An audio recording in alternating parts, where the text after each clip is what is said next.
Allah Subhanahu wa taala yang telah melimpah curahkan rahmat dan keberkahannya sehingga kita semua dapat berkumpul di acara diseminasi penerapan budaya positif di sekolah yang mana akan dibawakan oleh para calon guru penggerak angkatan 11 di sekolah SD Cilandak 17 pagi. Salawat serta salam tak lupa terlimpah curah kepada Nabi besar Nabi Muhammad SAW. Semoga kita sebagai selaku umatnya mendapatkan syafaatnya di akhir zaman nanti. Amin. Amin. Sebelumnya saya akan membacakan susunan acara terlebih dahulu, yaitu yang pertama pembukaan, doa, sambutan, ice breaking, diseminasi budaya positif, diskusi, kesimpulan, dan penutup. Marilah acara kita buka dengan membaca basmalah bersama-sama. Bismillahirrahmanirrahim. Acara selanjutnya kita lanjutkan dengan acara doa yang akan dipimpin oleh Bapak Ahmad Sarif. Silakan kepada Bapak Ahmad Sarif. Assalamualaikum warahmatullahi wabarakatuh. Waalaikumsalam warahmatullahi wabarakatuh. Sebelum acara kita dimulai, kita berdoa dulu, mudah-mudahan acara ini berjalan dengan lancar dan bisa bermanfaat untuk kita semua. Alhamdulillah. Al-Fatihah.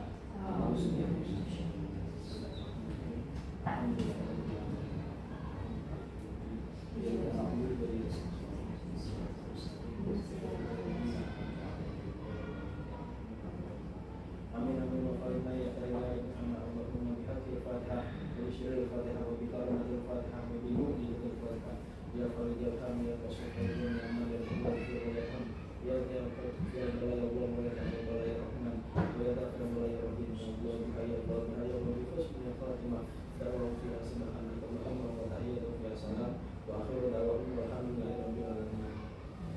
Assalamualaikum warahmatullahi wabarakatuh. Waalaikumsalam warahmatullahi wabarakatuh. Terima kasih kepada Bapak Ahmad Syarif yang telah memimpin doa. Nah, mari kita sama-sama dengarkan sambutan dari Ibu Kepala Sekolah SD Cilandak 17 pagi, yaitu Ibu Asna dari Mayetri MPD. Kepada Ibu Asna dari Mayetri, silakan. Assalamualaikum warahmatullahi wabarakatuh. Waalaikumsalam warahmatullahi wabarakatuh. Selamat siang Bapak Ibu Guru SD Cilandak Barat 17 pagi yang kian hari tambah keren, tambah hebat aja. Sehat semua ya? Alhamdulillah. Alhamdulillahirabbil alamin. Wassalatu wassalamu ala asyrofil anbiya'i wal mursalin sayyidina Muhammadin wa ala alihi washabihi ajmain. Yang saya hormati Bapak Ibu Guru Sekolah Dasar Cilandak Barat 17 pagi yang pada saat ini bisa dibilang sebagai CGP ya, baik angkatan 10 maupun angkatan 11. Saya sangat bangga atas pembelajaran yang sedang Bapak Ibu laksanakan. Semoga kedepannya sekolah kita bisa membawa perubahan buat sekolah kita. Amin. Pada kesempatan hari ini, di siang ini, untuk CGP Angkatan 11 akan melaksanakan diseminasi penerapan budaya positif ya di sekolah kita.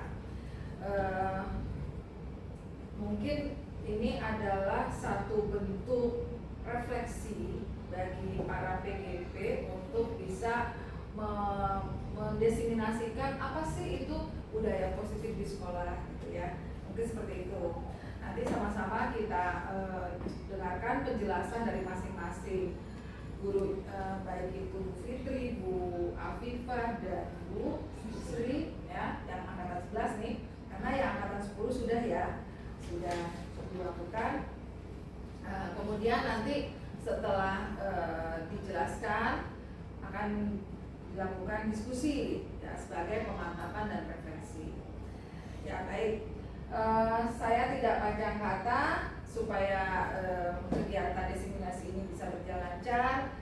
Baik, mari kita dukung kegiatan program pendidikan guru penggerak ini menjadi suatu kegiatan yang positif, bisa bisa membangun karakter dan perubahan bagi sekolah kita.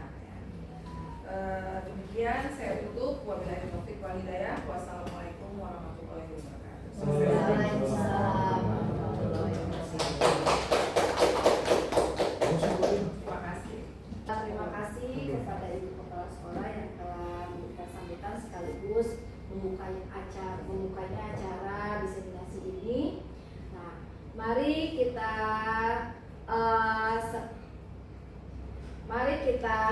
serahkan acara ini secara penuh kepada para calon guru penggerak angkatan 11, yaitu Bu Fitriana, Bu Siti Afifa, dan Bu Sri Murah. Assalamualaikum warahmatullahi wabarakatuh. Waalaikumsalam warahmatullahi wabarakatuh. Selamat siang Bapak Ibu. Terima kasih sudah menyempatkan waktunya hari ini di jam sibuk Bapak Ibu. Kali ini saya akan men-share ilmu yang sudah saya pelajari mengenai diseminasi penerapan budaya positif di sekolah. Berikutnya Bu Sri. Konsep inti budaya positif di sekolah, jadi ada 6 materi. Yang pertama yaitu disiplin positif dan nilai kebajikan universal, kemudian motivasi perilaku manusia, hukuman, penghargaan, dan restitusi, kemudian keyakinan kelas, kebutuhan dasar manusia, 5 posisi kontrol, dan segitiga restitusi. Nah, sekarang saya mau mengajak Bapak Ibu untuk melakukan kegiatan, yaitu Bapak Ibu pairworks, kerjanya berpasangan, salah satu mengepalkan tangannya. Nah, kira-kira temannya itu mau membuka atau tidak kepalan tangannya. Ibu yang bagian A mengepal, yang bagian B itu bisa merayu, boleh menggelitik, cara apapun bagaimana caranya supaya yang A itu bisa terbuka tangannya. Terbuka atau tidaknya nanti kita lihat. Baik, untuk berikutnya saya akan silakan kepada Ibu secara berpasangan untuk mengepalkan tangannya. Siapa dulu? Enggak. A, aku B. Oke, A atau B. Saya akan bertugas Nah, untuk Bu Sri boleh merayu, boleh dengan cara menggelitik, boleh dengan cara menggoda, bahkan memari atau mengintimidasi Bu Afifah. Gimana caranya supaya Bu Afifah tangannya kepala tidak bisa terbuka? Silakan. Oke, ini di sini ada sesuatu yang berharga sekali. Coba. Silakan. Bisa terbuka atau tidak? Ayolah Bisa buka. terbuka. Nanti aku jajanin loh. Jajanin loh. Buka. Silakan. Cantik, masya Allah. 30 detik. Masya Allah, masya Allah. Ini cantik. Gimana? Masya Allah. Usahanya? Masya Allah. Bisa? Masya Allah. Ternyata Tidak. tidak terbuka. Nah, itu di situ nanti bisa kita lihat kenapa Bu Afifah tidak mau membuka kepala tangannya. Lanjut Bu Sri. Nah, saya tanya, apakah tadi Anda atau B membuka kepala tangannya? Tadi Bu Sri membuka nggak Bu Afifah kepala Berusaha tangannya? untuk membuka tapi Bu Afifah sendiri tidak mengizinkan. Kenapa Bu Afifah? Lah ini kan barang berharga saya, tidak boleh dipegang orang lain. Iya. Dalam hal ini kita mau belajar posisi kontrol. Jadi siapa yang mengendalikan kontrol itu adalah diri kita sendiri. Mau tangan kita dibuka atau tidak itu ke diri kita sendiri. Kemudian sesuai dengan kebutuhan dasar kita saat ini. Nanti kita lihat seperti apa. Kenapa bisa terbuka atau tidaknya. Next. Nah, ini yang berhubungan dengan tadi posisi kontrol. Jadi ke diri sendiri. Ada miskonsepsi tentang teori kontrol dari Dr. William Glasser. Yang pertama, ilustrasi guru mengontrol murid. Guru tidak bisa memaksa murid jika murid tersebut memilih tidak melakukannya. Dari kegiatan tadi yang dilakukan oleh Bapak Ibu guru, itu salah satu contoh bahwa kita yang bisa mengontrol diri kita sendiri. Kita yang mengendalikan diri kita sendiri. Kemudian ilustrasi bahwa semua penguatan positif, efektif, dan bermanfaat. Usaha guru mempengaruhi murid dengan bujukan bisa menjadikan murid ketergantungan pada pendapat guru tersebut. Tadi melalui bujukan, rayuan masih tetap tidak terbuka. Berikutnya ilusi bahwa kritik dan membuat rasa bersalah mampu menguatkan karakter. Murid merasa buruk tentang dirinya menuju identitas gagal. Dan berikutnya ilusi bahwa orang dewasa berhak memaksa. hubungan permusuhan akan terbentuk karena dipaksa, akhirnya kita akan terjadi permusuhan. Next, Stephen R. Covey, Principle Centered Leadership 1991 mengatakan bahwa bila kita ingin membuat kemajuan perlahan, sedikit-sedikit, ubahlah sikap atau perilaku kita. Jadi dari kita sendiri, dan itu tidak langsung spontanitas, jadi dilakukan secara perlahan, sedikit-sedikit. Kita sebagai contoh, kalau kita mau murid kita menjadi anak yang bagus, nanti yang baik. Namun bila kita ingin memperbaiki cara-cara utama kita, maka kita perlu mengacu kerangka acuan kita. Ubahlah bagaimana Anda melihat dunia, bagaimana Anda berpikir tentang manusia, ubahlah paradigma Anda. Jadi dari diri kita dulu nih sendiri. Misalnya kita melihat realitas bahwa kebutuhan setiap orang berbeda. Setiap orang memiliki gambaran berbeda. Kita berusaha memahami pandangan orang lain tentang dunia. Semua perilaku memiliki tujuan, hanya Anda yang bisa mengontrol diri Anda.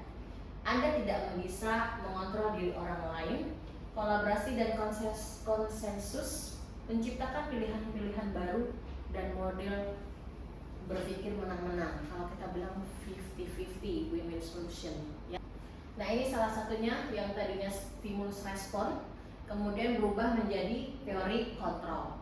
Contohnya orang lain sebelumnya bisa mengontrol saya, setelah teori kontrol hanya diri kita yang bisa mengontrol diri kita sendiri. Next, ini disiplin positif. Dayan mengatakan bahwa arti dari kata disiplin berasal dari bahasa Latin disiplina yang artinya belajar. Jadi kita belajar.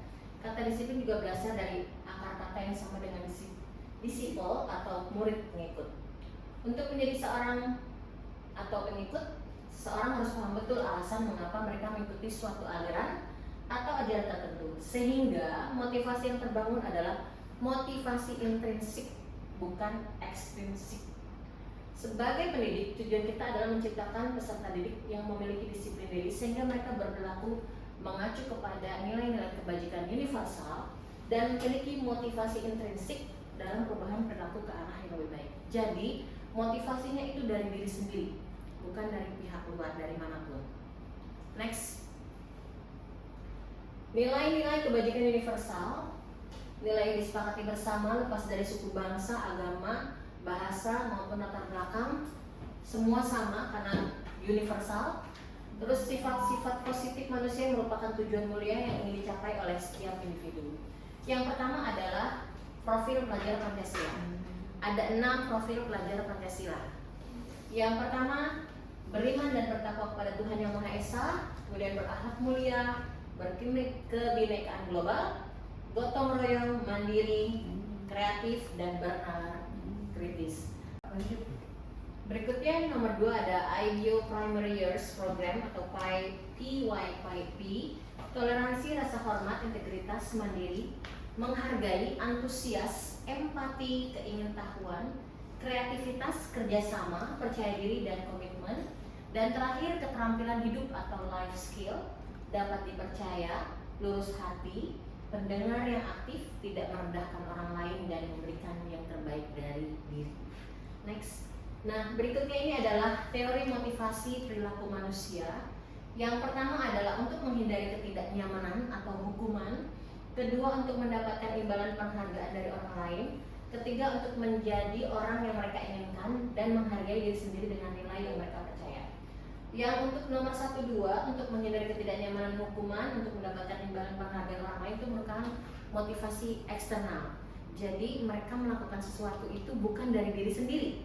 Mereka melakukan sesuatu itu ada yang dia harapkan, ya, ada yang dia takutkan. Misalnya ada anak yang tidak piket, dia piketnya karena terpaksa, karena takut dihukum. Kemudian juga ada anak melakukan sesuatu ingin diberikan penghargaan dari orang lain. Misalnya ada anak yang diam-diam mencuri perhatian gurunya, yang tadinya malas tiba-tiba rajin membuang sampah, membantu gurunya, itu hanya ingin mendapatkan sebuah pujian dari gurunya.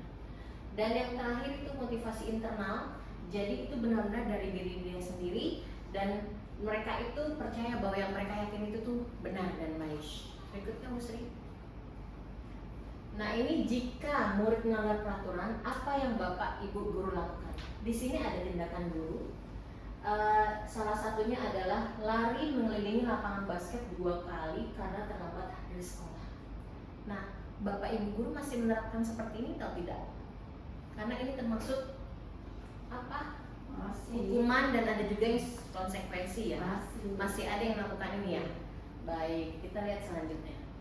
Di sini ada yang namanya konsekuensi, ada yang namanya hukuman. Nanti kita lihat.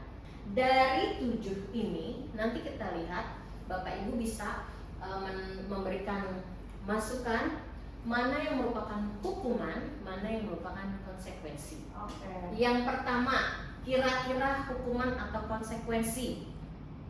Coba. Hukuman. Oke, kita lihat Bu Sri. Yang pertama. Ya, konsekuensi. Next, yang kedua. Nanti kita lihat perbedaan antara konsekuensi dengan hukuman. Yang kedua, lari mengelilingi lapangan basket. Hukuman. Coba kita lihat. Mana? Ya, betul. Yang ketiga, murid diminta untuk push up 15 kali karena tidak menggunakan masker di sekolah. Kira-kira hukuman. Hukuman. Oke, kita lihat. Dihukum biasanya gini ya. Ya, ini zaman dulu ya. Zaman dulu seperti ini. Kemudian menggantikan kertas tugas teman yang telah dicoret-coret ini. Coba kita lihat. Ya, konsekuensi. Kemudian membersihkan tumpahan air di meja karena tersenggol pada saat belajar. Konsekuensi kita lihat. Ya, murid disuruh untuk melepas sepatu seharian di sekolah karena tidak menggunakan sepatu hitam. Hukuman. Coba kita lihat. Karena dia sudah perjanjian ya, Yang berikutnya, lari mengelilingi lapangan basket 2 kali karena terlambat 10 menit untuk pelajaran PJOK. Kira-kira hukuman atau konsekuensi? Hukuman. Kita lihat. Hukuman. Ya, betul, hukuman. Nah, dari sini, dari contoh ini nanti kita akan lihat apa itu hukuman, apa itu konsekuensi. Silakan Bu. Nah, ini perbedaan antara hukuman dengan konsekuensi. Kalau hukuman itu tidak terencana, kayak tadi datang terlambat tiba-tiba suruh lari, kan tidak direncanakan. Terus kemudian murid tidak tahu, dia nggak tahu tiba-tiba datang terlambat, atau dihukum. Bersifat satu arah tanpa menanyakan apa sih sebabnya sampai datang terlambat, langsung dihukum. Berupa hukuman fisik dan psikis. Nah, tadi disuruh lari. Kemudian biasanya sanksi diberikan tidak sesuai dengan yang dilanggar. Hal ini akan membuat murid tersakiti tanpa kita sadari loh.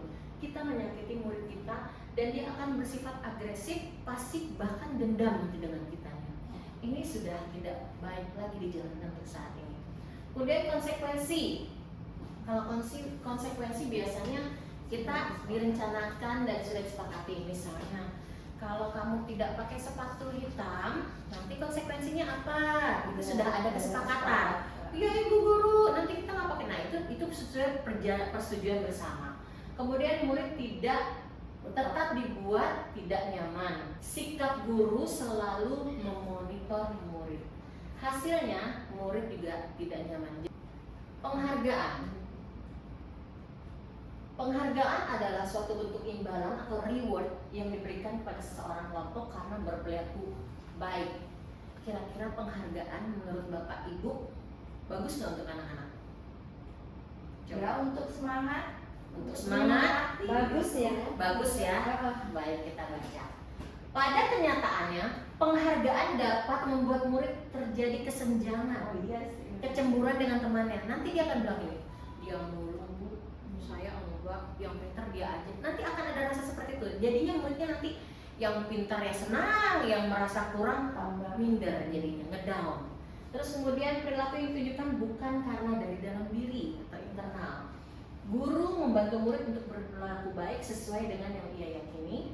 Jika anak berperilaku buruk, maka ada cara yang lebih tepat untuk menanganinya. Jadi ada cara yang tepat supaya jangan sampai ada kesenjangan antara murid. Next. Restitusi adalah proses menciptakan kondisi bagi murid untuk memperbaiki kesalahan mereka sehingga mereka bisa kembali ke kelompoknya dengan karakter yang lebih baik. Nanti dengan cara seperti ini kita akan membuat anak murid tidak ada merasa kesenjangan, dia akan merasa kesalahannya dari diri sendiri, apa yang dia perbuat dia akan tanggung jawab. Keyakinan kelas adalah sesuatu yang dapat diterapkan di lingkungan kelas dan dibuat secara bersama-sama. Keyakinan kelas menjadi tanggung jawab murid dan murid harus mentaatinya tanpa ada paksaan. Jadi, keyakinan kelas itu kita buat bersama murid dan murid itu membuatnya dari dalam diri dia sendiri supaya tidak ada keterpaksaan. Berikutnya, pembentukan keyakinan kelas atau sekolah ya bersifat lebih abstrak daripada peraturan yang lebih rinci dan konkret. Seperti saya di kelas 2, jadi bahasanya lebih sederhana. Kalau mengikuti peraturan, mereka mudah akan sulit untuk menerimanya. Kemudian pernyataan keyakinan kelas senantiasa dibuat dalam bentuk positif. Keyakinan kelas hendaknya tidak terlalu banyak sehingga mudah diingat dan dipahami oleh semua warga kelas. Ya, karena memang kalau di kelas bawah itu kalau terlalu banyak mereka tidak akan mudah menghafal, dan biasanya di kelas bawah itu kelas 1, 2, 3 kami memberikan ada gambar-gambar agar menarik supaya mereka lebih mudah untuk menghafal. Keyakinan kelas sebaiknya sesuatu yang dapat diterapkan di lingkungan tersebut, tentu disesuaikan dengan lingkungan kelas kita. Mungkin kalau di kelas atas atau kelas 4, 5, 6 cara keyakinan kelasnya atau penerapannya lebih beda dibandingkan dengan yang kami yang masih di kelas bawah. Kemudian semua warga kelas hendaknya ikut berkontribusi dalam pembuatan keyakinan kelas lewat kegiatan curah pendapat. Kemudian bersedia menjawab kembali keyakinan kelas dari waktu ke waktu. Jadi anak-anak diminta untuk memberikan pendapatnya. Di kelas saya menggunakannya dengan tulisan post-it, jadi mereka di situ juga banyak yang dipelajari. Satu, mereka harus berpikir bagaimana ya cara membuat kelas kita supaya lebih nyaman, lebih aman buat diri mereka sendiri. Kemudian mereka juga harus menulis tulisannya seperti apa. Jadi banyak yang bisa didapat dari pembuatan keyakinan kelas ini. Prosedur pembentukan keyakinan kelas atau sekolah. Jadi setiap anak saya kasih beritahukan dulu bagaimana cara membuat keyakinannya, apa saja yang harus ditulis, dan mereka menulis dengan bahasa mereka sendiri, sesederhana mungkin. Kemudian setelah itu, setelah kita mengumpulkan dari curah pendapat anak-anak, masih banyak mungkin yang kata-kata tidak cocok karena pakai bahasa mereka ya. Bahasa mereka kan bahasa sederhana, terkadang mereka juga melihat dari mana-mana, jadi belum sesuai dengan keyakinan kelas. Setelah itu, setelah sama-sama mereka menempelkan di papan, atau mereka juga bisa membacakan satu-satu kalimat yang positif supaya mereka lebih mudah memahaminya. Nah, ini pembuatan keyakinan kelas di kelas 2. Jadi anak-anak saya berikan satu kertas, bisa dalam satu kertas itu mereka mau menuliskan 2 atau 3 keyakinan mereka. Mereka mau sekolah kelasnya itu seperti apa? Mau kelas yang nyaman, yang tertib seperti apa, dari mereka sendiri. Mereka yang memberikan pendapat. Kemudian setelah itu mereka menempelkan di papan satu persatu. Satu kertas itu bisa ada 1 atau 2 pendapat, bahkan 3 pendapat. Dan setelah itu kita melakukan kesimpulan. Mana yang akan dipakai untuk kelas kita sesuai dengan persetujuan bersama. Kita melihat mana yang kalimat yang harus dijadikan kalimat positif. Jadi tidak ada kata-kata tidak, jangan. Jadi lebih ke arah misalnya jangan berlarian di kelas. Kita bisa jangan kata-kata berjalan, tertib di kelas. Terus jangan berteriak. Kita juga tidak bisa. Contohnya kalau jangan berteriak, kalimat positifnya? Kalimat positifnya berarti tertib. Ya, ya seperti itu. Jadi mereka biasanya kan jangan lari-larian. Apa? Contohnya Bu Ade? Berbicara Yang sopan. Ya, tidak dengan suara yang keras ya. Ya seperti itu. Kadang-kadang anak-anak kan menulisnya jangan, tidak boleh berlari di kelas, tidak boleh berisik, karena mereka belum tahu itu kalimat positif atau negatif. Nah, kita sebagai guru mengarahkan menjadi kalimat yang positif. Nah, ini keyakinan kelas 2, karena kelas 2 sudah bisa menulis. Jadi seperti ini keyakinannya. Saya ada 7 keyakinan, diantaranya datang sekolah tepat waktu, terus saling menghormati dan menyayangi, menjaga kebersihan, izin ketika keluar kelas, menggunakan 4 kata ajaib, maaf, terima kasih, permisi, dan tolong. Jadi saya mengajarkan seperti itu ketika kita memberikan sesuatu, dia harus mengucapkan terima kasih. Ketika dia berbuat salah, dia akan minta maaf. Kemudian antri dan tertib, yaitu dan terakhir mendengarkan ketika ada orang sedang berbicara. Di kelas 2 anak-anaknya namanya anak-anak seru ya. Jadi ketika ada orang bicara suka saling berebutan. Nah ini makanya dimasukkan ke salah satu keyakinan kelas kita. Kalau Bu Afifah, keyakinan kelasnya seperti apa kalau di kelas 1? Ini kan kelas 2 ya? Iya. Yang lebih bawahnya lagi coba. Dia kalau kelas 1 itu belum bisa nulis, Bu. Terus Jadi, caranya? saya secara lisan. Mereka menjawabnya secara lisan, saya catat seperti itu. Dan juga mereka ketika sudah disepakati, mereka menyepakatinya itu dengan cara memberikan cap jari jempol mereka untuk disepakati dan bisa dijalankan di kelas. Tapi mereka paham seperti itu. Alhamdulillah sudah memahaminya. Jadi seru ya, caranya beda-beda. Kalau mungkin Bu Hasna di kelas yang lebih besar seperti apa? Kebetulan kelas saya kan saya pegang kelas 4. Jadi pada saat saya mau keyakinan kelas, saya tanyakan dulu tuh kalian mau belajarnya itu mau bagaimana suasana di kelasnya. Jadi mereka mencurahkan pendapat. Jadi ada beberapa anak yang ingin kelasnya tertib, kelasnya nyaman dan sebagainya. Jadi mereka saya berikan post-it, lalu mereka tulis masing-masing keyakinan yang dia mau gitu kan. Akhirnya terkumpul. Nah, diubah dari kalimat yang ada kata tidaknya itu diganti menjadi kalimat yang positif. Akhirnya mereka meyakini apa saja yang dijadikan keyakinan kelas. Ya, alhamdulillah sih mereka sudah sepakat dengan itu. Ya, bagus, alhamdulillah. Jadi setiap kelas punya caranya masing-masing ya. Intinya sama. Kita mau membuat kelas kita itu kelas yang nyaman, yang kondusif untuk murid-murid kita. Berikutnya kita akan membahas mengenai kebutuhan dasar manusia. Kebutuhan dasar manusia adalah seluruh tindakan manusia yang memiliki tujuan tertentu. Semua yang kita lakukan adalah usaha terbaik kita untuk mewujudkan apa yang kita inginkan. Ketika kita mendapatkan apa yang kita inginkan, sebetulnya kita sedang memenuhi kebutuhan dasar kita. Kebutuhan dasar manusia adalah segala sesuatu yang kita lakukan untuk mendapatkan apa yang kita inginkan. Seluruh tindakan yang kita lakukan memiliki tujuan tertentu, dan semua usaha terbaik yang kita lakukan adalah dalam rangka agar kebutuhan dasar kita terpenuhi dengan baik. Coba, pasti setiap bapak ibu di sini punya kebutuhan tersendiri. Iya dong. Ya, kalau Bu Ade kebutuhannya apa untuk sekarang ini? Untuk saat ini saya ingin dapat disayang. Kurang disayang. Kurang disayang. Saya. Kurang kasih sayang. Terus kalau Bu Afifah? Iya, saya juga pengen diperhatiin. Sama Abi. Sama Abi kurang diperhatikan ya? Iya. Ya Allah. Berikutnya Bu Asna? Saya mau uang, Bu. Oh ya, kebutuhannya uang semua butuh Bu Asna. Bu Sri? Kalau saat ini semalam saya begadang pikir Ya. jam 12, jadi saat ini saya pengen tidur. Istirahat ya. Iya. Berikutnya Pak Jari? Belum sama kan Bu, sampai di istirahat. Iya.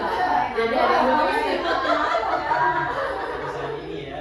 Ada yang butuh istirahat, ada yang butuh uang, bahkan ada yang butuh kasih sayang. Betul. Masya Allah. Coba kita lihat di antara semua itu termasuk kebutuhan yang mana sih? Nah, ini adalah 5 kebutuhan dasar manusia. Yang pertama itu kebutuhan bertahan hidup.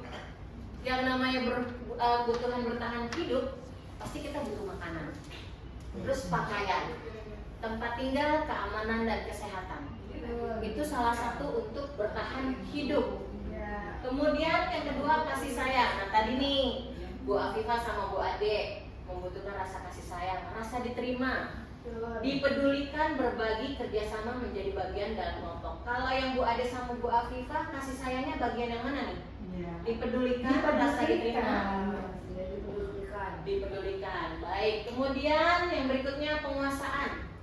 Harga diri, keinginan untuk dianggap pemimpin, berprestasi, diakui dan didengar. Dan keempat, kebebasan. Mandiri, memiliki pilihan, mencoba hal baru, mampu mengendalikan arah dirinya, dan terakhir kesenangan. Bermain, humor, antusiasme, dan tertawa. Nah, nanti saya akan ada studi kasus. Kita bisa lihat ini sebenarnya anak tersebut membutuhkan kebutuhan dasar semua. Bisa dilihat. Next. Nah, ini ada contoh kasus. Ada Ibu Ambar, dia guru wali kelas 2A di SD Pelita Hati, sedang bingung menghadapi ulah salah satu murid di kelasnya, Doni. Beberapa anak di kelas 2A telah datang padanya dan mengeluhkan Doni yang seringkali meminta bekal makan siang dengan dipaksa sama Doni. Jika ibu nih, ibu bapak guru yang di sini menjadi Ibu Ambar, apa yang akan bapak ibu lakukan? Menurut bapak ibu, kira-kira alasan Doni melakukan hal itu apa? Coba Bu Sri. Kalau kasusnya ini kan Doni suka minta bekal makan siang, tapi dengan paksa ya. Iya.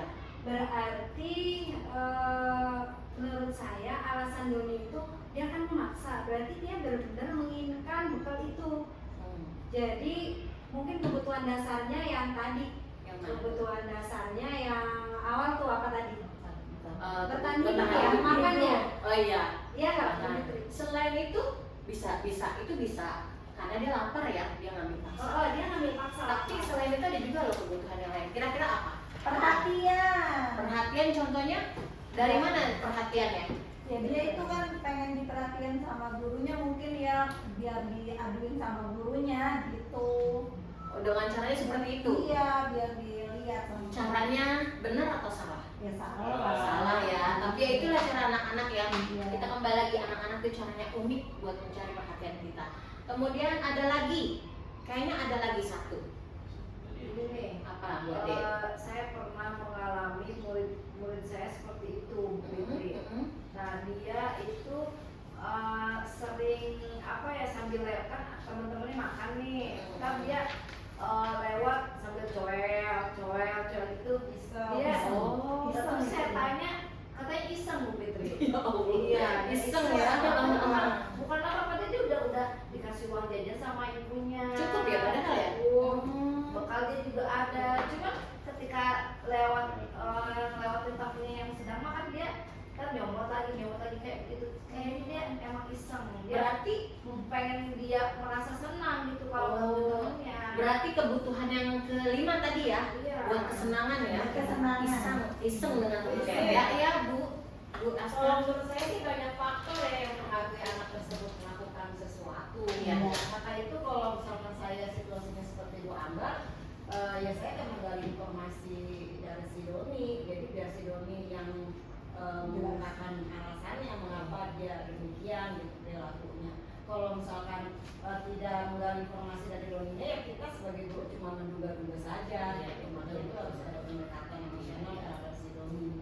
Kalau dari itu jadi bisa ketahuan kebutuhan dasar apa nih yang salah satunya yang belum terpenuhi. Gitu. Berarti melakukan pendekatan ya Bu Asna ya, buat tahu alasan mengapa dia melakukan seperti itu. Betul. Pasti setiap anak melakukan itu ada alasannya tersendiri. Entah dia tidak terpenuhi kebutuhannya, entah dia memang nakal, kita belum tahu. Tapi tidak ada, kalau menurut saya anak yang nakal pasti ada sesuatu alasan di balik itu semua. Karena ada yang tidak terpenuhi. Iya, baik. Tadi ada penguasaan, ada kesenangan, ada rasa kasih sayang, kebutuhan ya, kebutuhan dasar manusia. Nah ini ada 4 kasus. Kira-kira nomor 1, ibu guru bilang, aku tidak boleh bersenandung waktu mengerjakan tugas. Katanya kelas harus tenang, tidak ada suara. Kan nggak seru jadinya nih murid seperti ini. Nanti kita lihat. Kasus pertama itu termasuk kebutuhan dasar yang mana? Kemudian yang kedua, ibu guru tidak menyapaku hari ini, padahal aku pakai jepit rambut baru. Terus kemudian ketiga, aku bosen, masa belajarnya cuma gitu-gitu aja, dengerin ibu guru aja. Nanti nih akan tahu ya, saya akan tanyakan apa sih kebutuhannya. Kemudian aku sebel gambarku tidak rapi, malah ibu guru nunjukin ke teman-teman ke depan kelas, udah gambarnya jelek, tidak bagus, ditunjukkan teman-teman. Nah ini perasaannya seperti apa? Kira-kira yang pertama kebutuhannya apa? Bersenandung soal bebas katanya tidak ada suarakan, tidak seru. Bebas. Kebebasan. Oke, ingat ya. Satu kebebasan. Dua, Ini perhatian dan kasih sayang dari mana? itu tidak nyapa aku hari ini. Oke, next. Aku bosen. Bosen itu Kebebasan. Berikutnya aku sebel gambarku tidak rapi, malah ibu guru nunjukin ke teman-teman. Penguasaan nggak? Baik, coba kita lihat jawabannya. Yang pertama, ya, bersemangat. Karena dia lagi senang nyanyi tapi dilarang.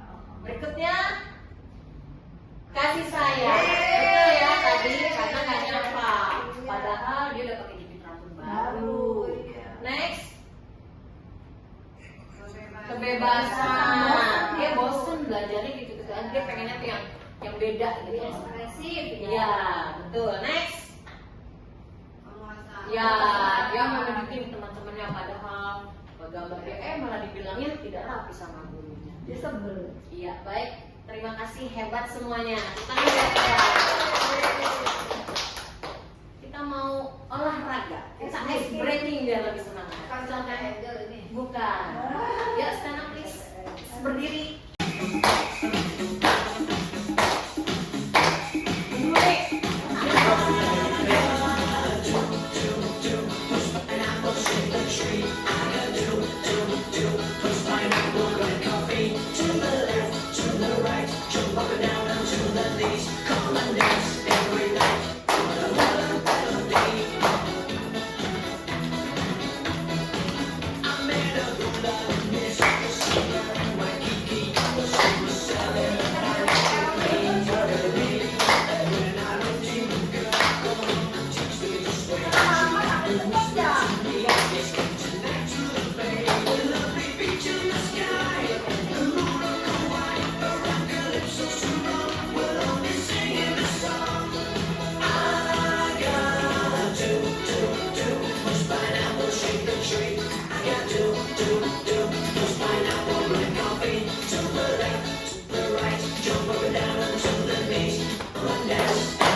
akan mempelajari mengenai posisi kontrol guru. Seperti apakah kita posisinya sebagai seorang guru? Next, Bu Sri. Ada 5 posisi kontrol guru. Yang pertama adalah posisi kontrol 1 sebagai penghukum. Seorang penghukum biasanya menggunakan hukuman fisik atau verbal. Biasanya guru yang seperti ini suka menghukum anaknya dengan cara bisa menjewer, bisa mencubit, bisa juga dengan bahasanya yang jelek ya, yang buruk. Nah seperti ini seharusnya sebagai seorang guru tidak boleh dilakukan. Ada seperti contohnya, patuhi aturan saya atau awas, jadi semacam kayak ada ancaman. Kemudian kamu selalu saja salah dan pasti selalu yang terakhir selesai. Ini posisi penghukum seperti ini. Jadi selalu menggunakan hukuman fisik dan verbalnya itu menyakitkan hati ke murid. Kemudian posisi kontrol kedua yaitu membuat merasa bersalah. Pada posisi ini biasanya guru akan bersuara lebih lembut tapi menyakiti hati murid bahasanya. Ibu sangat kecewa sekali dengan kamu. Berapa kali Bapak harus memberitahu kamu ya? Gimana coba kalau orang tua kamu tahu kamu berbuat begini? Bapak Ibu pernah nggak ada kata-kata seperti ini ke muridnya? Pernah ada yang tidak tuh. Pernah ya? Gimana coba kalau orang tua kita tahu kamu berbuat begini? Pernah nggak setelah kita berbuat begitu, berkata seperti itu, muka anak kita seperti apa? Menunduk. Dia merasa bersalah. iya, tapi apakah dengan itu akan ada efek jerak? Tidak. Belum tentu. Karena itu malah membuat anak merasa down. Merasa kayak ya Allah, kenapa saya kok salah lagi dan salah lagi. Nah, kemudian berikutnya posisi kontrol ketiga, yaitu sebagai teman. Guru pada posisi ini tidak akan menyakiti murid, namun tetap akan berupaya mengontrol murid melalui persuasi. Posisi teman pada guru bisa negatif ataupun positif. Jadi gurunya merayu, persuasi itu dengan cara merayu. Bahasanya, ayo bantulah demi Bapak ya. Ayo, ingat tidak bantuan Bapak selama ini? Sudah berapa kali tidak apa-apa, namun Ibu bantu bereskan. Jadi bahasanya itu merayu ke anak-anak, tapi itu juga tidak membuat anak merasa jerah. Karena malah kalau posisi teman biasanya anak jadi seperti apa? Jadi lebih berani Bu. Ya, jadi merasa Kurang menghormati. kurang menghargai guru, kurang menghormati guru ya. Karena dia merasa guru saya santai, guru saya orangnya enak. Padahal sebenarnya tidak seperti itu juga kita sebagai guru gitu. Tujuannya kita sih supaya anak merasa nyaman, tapi anaknya malah merasa kitanya sebagai teman dan tidak dihormati. Posisi kontrol sebagai pemantau. Pemantau berarti mengawasi. Pada saat kita mengawasi, kita bertanggung jawab atas perilaku orang-orang kita awasi. Posisi pemantau berdasarkan pada peraturan dan konsekuensi. Jadi kalau pemantau itu cuma mengawasi, hanya mengawasi, kemudian nanti dia akan bilang kalau anak berbuat salah, peraturannya apa? Apa yang telah kamu lakukan? Sanksi dan konsekuensinya apa? Jadi anak dibicarakannya seperti itu. Hanya melihat tiba-tiba tanpa anak tahu, soalnya langsung dibicara. Bahasanya seperti itu. Kemudian yang terakhir, posisi kontrol sebagai manajer. Manajer itu adalah posisi di mana guru berbuat sesuatu bersama dengan murid, mempersilahkan murid mempertanggungjawabkan perilakunya, mendukung murid agar dapat menemukan solusi atas permasalahannya sendiri. Jadi pada posisi ini, guru mengajak murid untuk berdiskusi, membuka hati murid, berbicara dari hati murid, dari hati kepada murid, agar mereka menyadari apa sih kesalahan mereka sendiri.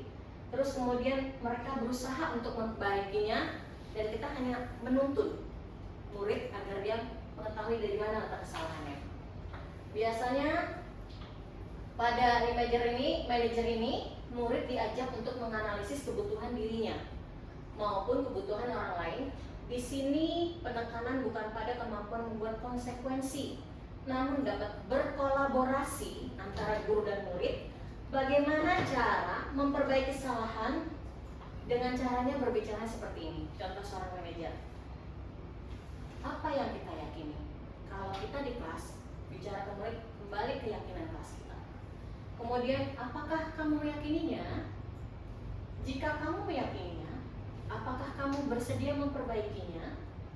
Jika kamu memperbaiki ini, hal ini menunjukkan apa tentang dirimu? Apa rencana kamu untuk memperbaiki hal ini?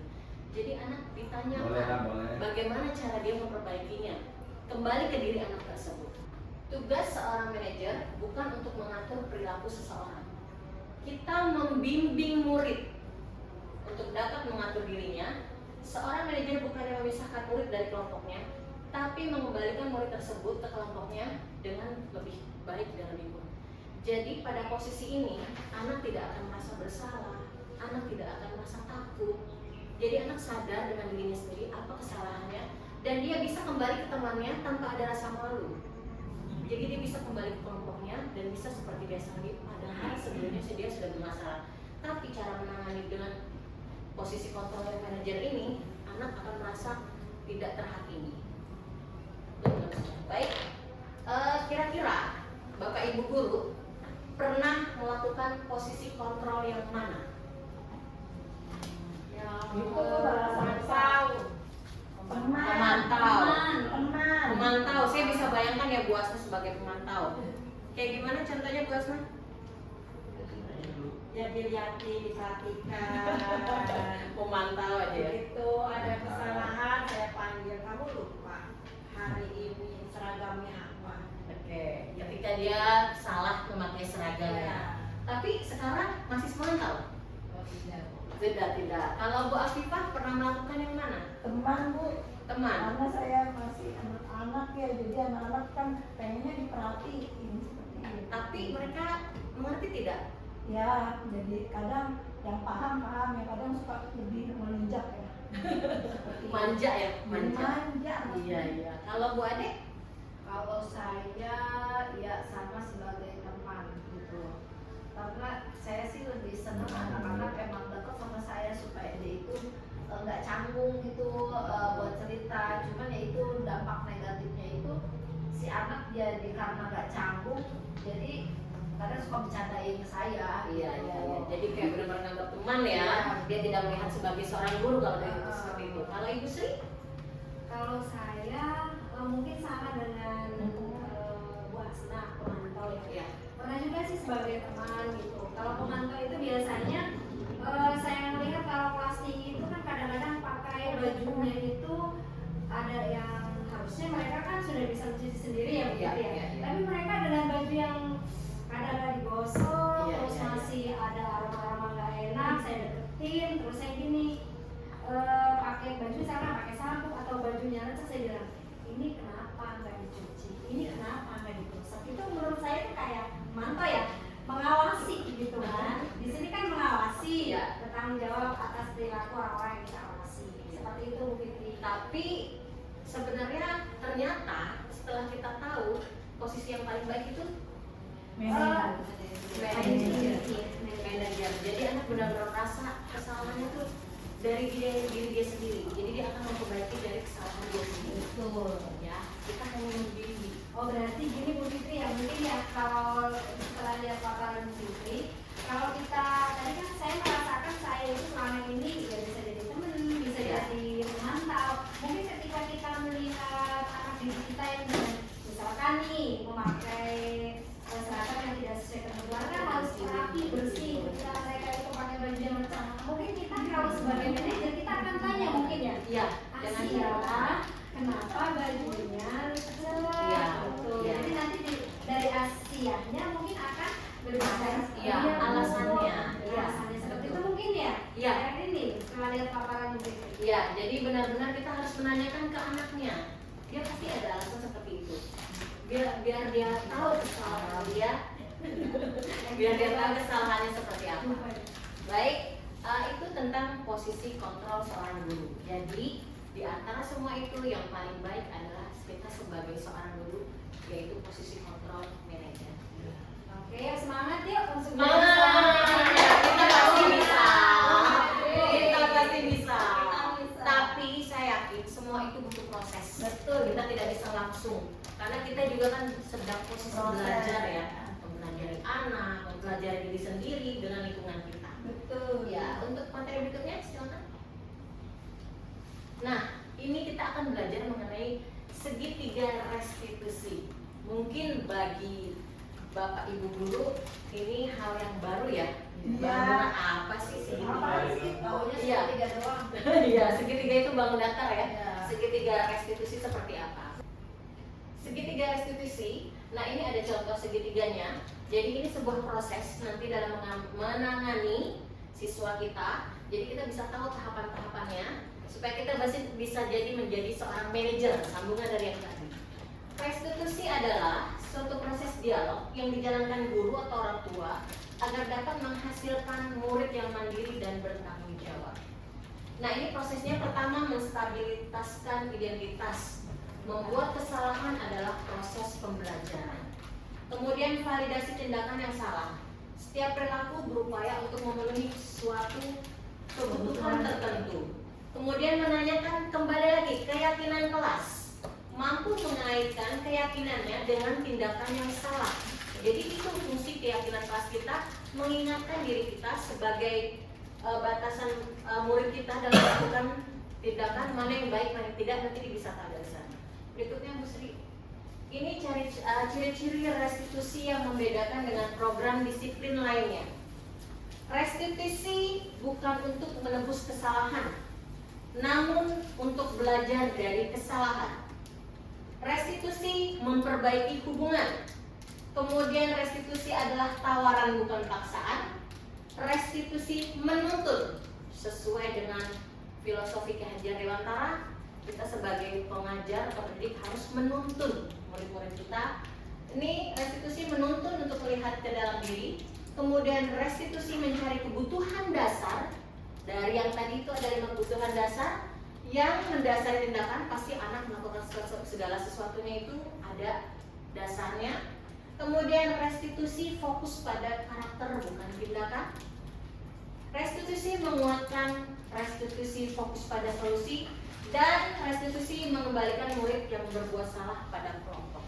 Jadi restitusi ini murid akan sadar akan kesalahannya sendiri.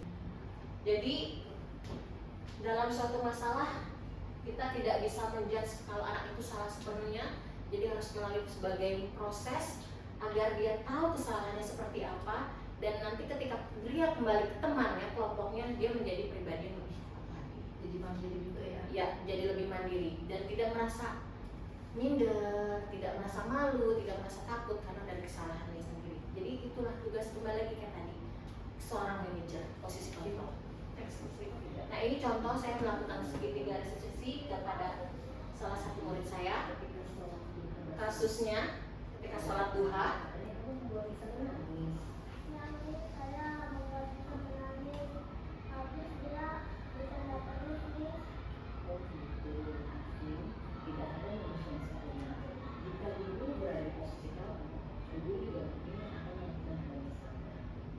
nah ini tadi apa namanya, pasti perlu ada alasan melakukan hal itu.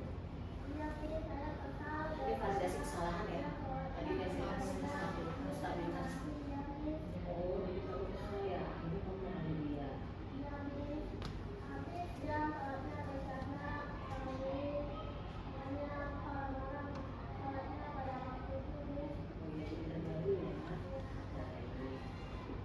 Nah, seperti ini prosesnya. Jadi diajak diskusi. Nah, ini proses.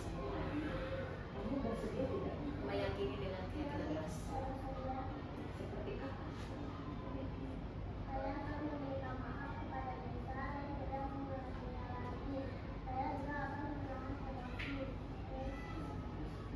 Nanti masih ingat tidak ya keyakinan keras kita?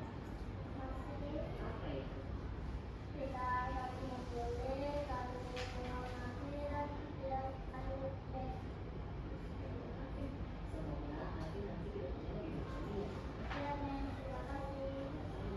Nah, ini jadi anak diajak diskusi. Anak tidak merasa takut, minder. Jadi mereka mengutarakannya itu jujur. Kenapa melakukan hal itu? Alasannya seperti apa? Kembalikan ke diri sendiri. Mungkin di kelas-kelas ibu yang lain ada seperti ini? Belum ini. Belum ya? Dan suka nanya kamu kenapa? Lebih ke to the point ya? Iya. Alasannya ya? Kamu kenapa? Ya udah kamu minta maaf gitu, saling maafin. Apakah dengan itu nanti anak akan sadar atau kembali begitu lagi? Iya, balik lagi. Nah, biasanya sih begitu lagi ya. Iya. Diulangi lagi. Tanya kenapa sih kamu seperti itu? Jadi Terus saya kesel bla bla bla gitu. Tapi besoknya kerjain Besok lagi. kadang-kadang diulang lagi kesadaran, jadi belum timbul Kesadaran dari dirinya. coba nanti dipraktekkan melalui segitiga restitusi ini. Oke. Mudah-mudahan melalui proses seperti ini anak-anak kita bisa lebih baik lagi Amin. ke depannya dan mereka sadar akan kesalahan mereka sendiri. Amin. Ya. Berikutnya Bu Sri. Ya, biar sekolah kita itu bisa membuat budaya positifnya lebih bagus dan lebih hidup lagi. Nah, berdasarkan dari paparan saya tadi, saya mengambil kesimpulan bahwa keyakinan kelas itu dibuat oleh guru bersama murid. Yang kedua, setiap masalah yang berkaitan dengan siswa di dalam kelas sebaiknya diselesaikan dengan cara segitiga restitusi. Kemudian yang ketiga, sebaiknya guru dapat memposisikan dirinya sebagai seorang manajer. Jadi ini kesimpulan dari paparan saya hari ini. Penerapan budaya positif di kelas adalah keyakinan kelas. Dengan keyakinan kelas dijalankan bersama-sama, insya Allah apa yang diharapkan oleh kita dan murid-murid kita akan tercapai, menciptakan kelas yang nyaman, aman, tentram, bersahabat, yang membuat anak kita merasa bersemangat untuk sekolah, kembali ke sekolah. Berikutnya. Amin. Terima kasih. Lebih kurangnya saya mohon maaf. Semoga apa yang saya sampaikan hari ini bisa bermanfaat untuk kita dan kita bisa menciptakan budaya positif di sekolah kita agar anak-anak kita menjadi anak-anak yang hebat, anak-anak yang sukses nantinya, dan kita menjadi guru yang selalu dinantikan oleh anak-anak kita, yang dirindukan oleh anak-anak kita. Terima kasih. Wassalamualaikum warahmatullahi wabarakatuh.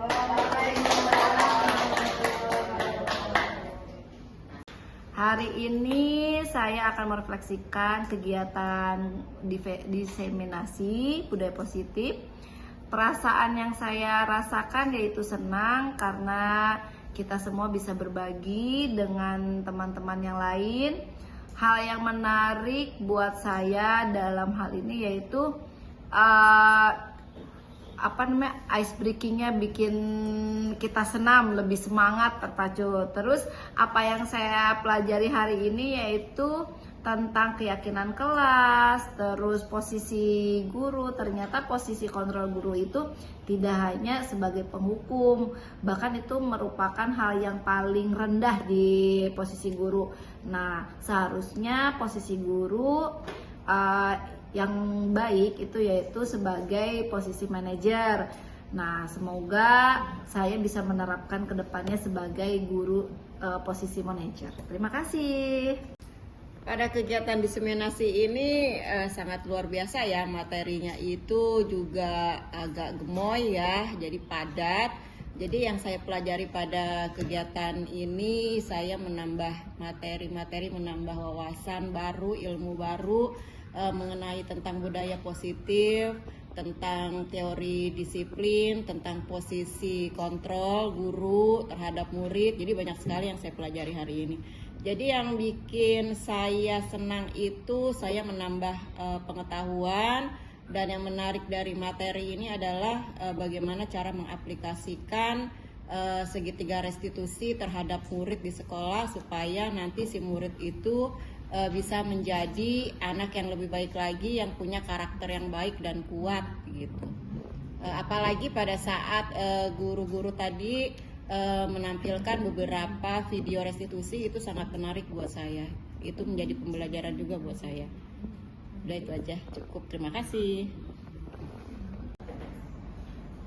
Pada kegiatan hari ini, yaitu dengan materi diseminasi, yaitu perasaan saya sangat senang, di mana bahwa banyak kegiatan-kegiatan yang positif dalam untuk pembelajaran, terutama untuk teori-teori pembelajaran, keyakinan kelasnya, dan posisi kita sebagai guru banyak trik lebih menarik lagi, dan untuk kegiatan di sekolah nanti bisa diterapkan oleh kita semua.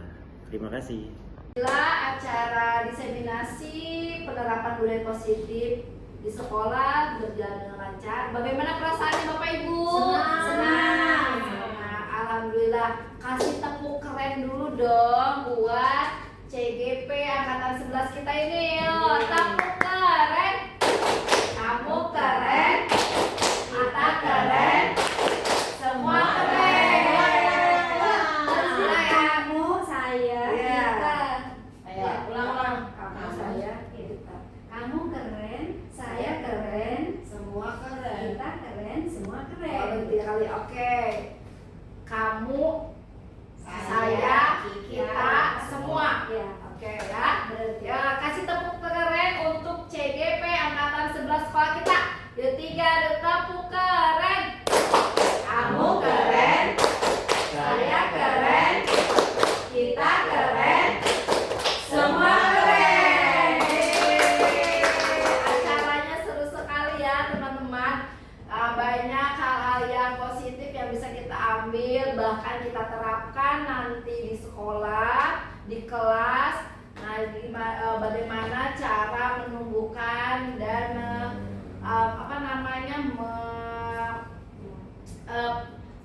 menerapkan budaya positif di sekolah kita, supaya sekolah kita itu bisa lebih baik, bisa lebih berkembang, dan menanamkan kedisiplinan serta tanggung jawab di dalam diri siswa sekolah kita. Oke. Karena kita sudah di penghujung acara, mari kita sama-sama tutup dengan membaca hamdalah. Alhamdulillahirabbil alamin. Terima kasih atas perhatiannya. Saya selaku MC mohon pamit undur diri. Mohon maaf apabila ada kata atau sikap yang kurang berkenan. Wabillahi taufiq wal hidayah. Wassalamualaikum warahmatullahi wabarakatuh. Waalaikumsalam.